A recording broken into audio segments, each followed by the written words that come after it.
मैंने आपकी यूट्यूब पे वीडियो देखी, मुझे आपसे एक डॉगी अडॉप्ट करना है। अच्छा अच्छा, बहुत अच्छा आपका डिसीजन ना, बहुत अच्छा है।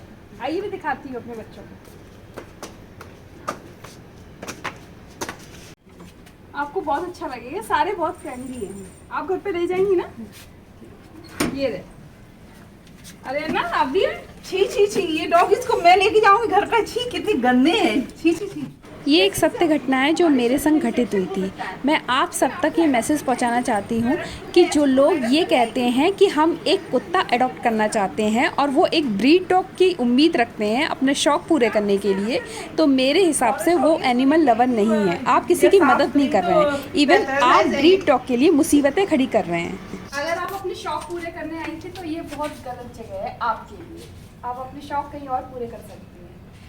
हमारी सोसाइटी में हम इनको दिखाएंगे गंदे संदे बेजुबान दिखाएंगे। हम तो अच्छे एकदम साफ सुथरे अच्छे देशी कहाँ चाहते हैं, लेना चाहते हैं, अडॉप्ट करना चाहते हैं। लेकिन मैम माफ़ करिए, लेकिन हम आपकी कोई मदद नहीं कर सकते। आप जा सकते हैं। छी कैसे डॉगी से कितनी गंदे संदे, कौन इनको अडॉप्ट करेगा? मैडम तो फिर फालतू में नाराज हो गई। इतनी गंदे से कौन है, सारे इन्फेक्शन खराब हो जाएगा यार, रेपुटेशन का सवाल होता है। कुछ समय बाद प्रीति को कोविड हो गया। जब वो हॉस्पिटल से रिटर्न आई तो उनके संग वो हुआ जिसकी उनने कभी कल्पना भी नहीं की थी। प्रीति जब घर पहुंची तो उनके हस्बैंड ने भी उनको घर में आने से मना कर दिया। उन्होंने ये भी कहा कि उनकी ज़िंदगी में कोई और आ चुका है, ज़रा तुम अपने आप को देखो, तुम्हारा शरीर कितना मोटा हो गया है और तुमसे जो इन्फेक्शन है वो मुझे भी हो जाएगा। मैं नहीं चाहता कि मेरे बच्चे पे तुम्हारा कोई असर पड़े। और प्रीति के बच्चे को उनसे दूर कर दिया।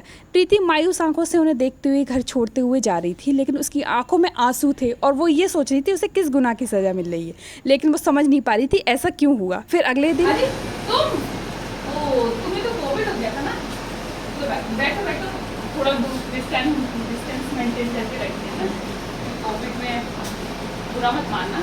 और बताओ कैसे आना हो? क्या बताऊँ, बड़े बुरे हालात है। मेरे हस्बैंड ने मुझे निकाल दिया है और निकाल के हाथ लगा, मेरा बच्चा छीन लिया। देखो वैसे एक बात बताऊँ, बुरा मत मानना, गलती तुम्हारी है। तुम अपने आप को तो देखो, तुमने अपने आप को बिल्कुल ठीक करके भी नहीं रखा। थोड़ा स्टाइलिश बनो। और मैं एक बात बताऊँ, देखो आज के बाद हमारा मिलना नहीं हो पाएगा, क्योंकि सोसाइटी देखती है ना। अब मुझे भी ऐसे लोगों के बीच बैठना पड़ता है, तो सोसाइटी हमें डिस्टेंस मेंटेन करके रखना पड़ता है। अपना इंप्रेशन हमारा ख़राब हो जाता है। सॉरी यार, मैं तुम्हारी कोई हेल्प नहीं कर पाऊँगा। प्रीति को समझ में आ रहा था कि उससे क्या गलती हुई है। जब उसने सोचा तो उसे याद आया। छी कैसे डॉगी से कितनी गंदे संदे, कौन इनको अडॉप्ट करेगा? मैडम तो फिर फालतू में नाराज हो गई। इतनी गंदे से कौन है, सारे इन्फेक्शन खराब हो जाएगा यार, रेपुटेशन का सवाल होता है। प्रीति को समझ में आ गया था कि उससे क्या गलती हुई है और उसे वो ज़िंदगी जीनी पड़ रही है जिसका उसने कभी मजाक बनाया था।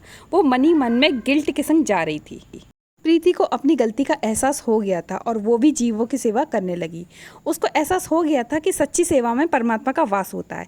एक दिन मेरा निकलना भी वहाँ से हुआ जहाँ पर प्रीति सेवा कर रही थी, तो मैंने उनसे पूछा, आप इन लोग की केयर कर रही हो?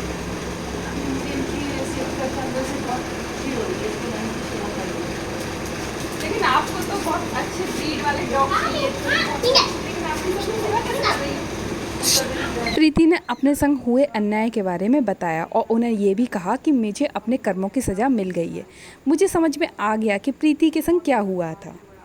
हमेशा याद रखिए, किसी की परिस्थिति को देखकर उसका कभी मजाक नहीं बनाइए। क्या पता वो जो ज़िंदगी जी रहे हो कहीं परमात्मा की नज़र टेढ़ी होगी तो वही ज़िंदगी हमें मिल जाए।